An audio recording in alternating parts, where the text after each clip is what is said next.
आखिरकार ज़ैन महविश को तलाक दे देता है और ज़ैन की भाभी नाजिया ये फैसला कर लेती है कि वो सबके सामने ज़फ़र की हकीकत लेकर आएगी। ज़ैन अपनी माँ के पास आता है और कहता है, मॉम अब दुआ करें कि महानूर मुझे मिल जाए, क्योंकि अगर महानूर को कुछ हुआ तो मैं महविश को नहीं छोड़ूंगा। ये जो कुछ भी महविश ने मेरे साथ किया है मैं उसे कभी माफ़ नहीं करूंगा। जिस पर मदीहा कहती है कि ज़ैन बेटा हौसले से काम लो, महानूर मिल जाएगी। ज़ैन परेशान हाल पुलिस को कॉल मिलाता है कि तभी नाजिया फ़ौरन ज़ैन को कहती है, ज़ैन इस सब में अकेली महविश शामिल नहीं है, बल्कि महविश के साथ कोई और भी है जो जानता है कि महानूर कहाँ है। जैसे ही ज़ैन ये सुनता है तो वो नाजिया को कहता है कि भाभी मुझे बताएं महविश के साथ कौन शामिल है। जिस पर नाजिया फ़ौरन ज़फ़र का नाम लेती है और कहती है कि ज़फ़र तुम्हारा भाई, तुम्हारे भाई ने तुम्हें धोखा दिया है और महविश के साथ मिलकर महानूर को गायब करवाया है। ज़फ़र ने भी महानूर को गलत नज़र से देखने की कोशिश की थी, लेकिन महानूर ने उन्हें करारा जवाब दिया और ये इनकी अना को ठेस पहुँचा गया। इसीलिए उनकी पूरी कोशिश थी कि महानूर से ये बदला ले सकें। और जब महविश ने अपना प्लान ज़फ़र को बताया तो ज़फ़र ने महविश के प्लान की हिमायत की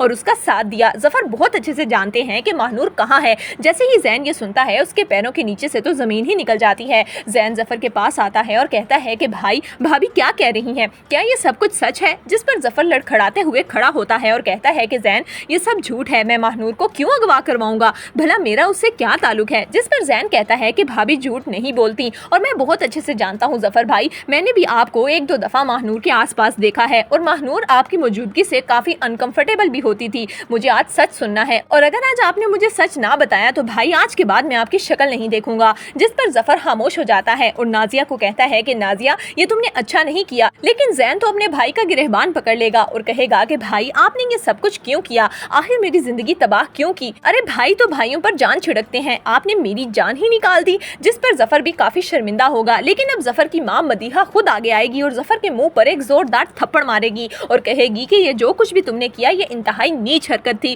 तुम्हें महानूर से जितनी भी नफरत थी, लेकिन तुम्हें उसे अगवा नहीं करवाना चाहिए था। जबकि दूसरी तरफ महानूर ज़ैन का इंतजार करते करते अब थक चुकी है। महानूर की मुमानी उसके पास आती है और कहती है कि महानूर आज तेरा निकाह है, जल्दी से तैयार हो जा। जिस पर महानूर कहती है कि मुमानी मैं तो आपकी बेटी की तरह हूँ, आप मेरे साथ इतना जुल्म कैसे कर सकती हैं। जिस पर मुमानी कहती है कि तू आसिया की बेटी है, मेरी नहीं, मैं तुझे अपनी बेटी क्यों मान लूँ, पराया खून पराया ही होता है और जल्दी से तैयार हो जा, आज तेरा सेठ अकरम के साथ निकाह है। तो दोस्तों आपके ख्याल में क्या ज़ैन वक्त पर महानूर के पास पहुंच जाएगा या फिर महानूर की सेठ अकरम से शादी हो जाएगी? आपकी इस बारे में क्या राय है, हमें कमेंट्स में ज़रूर दीजिएगा।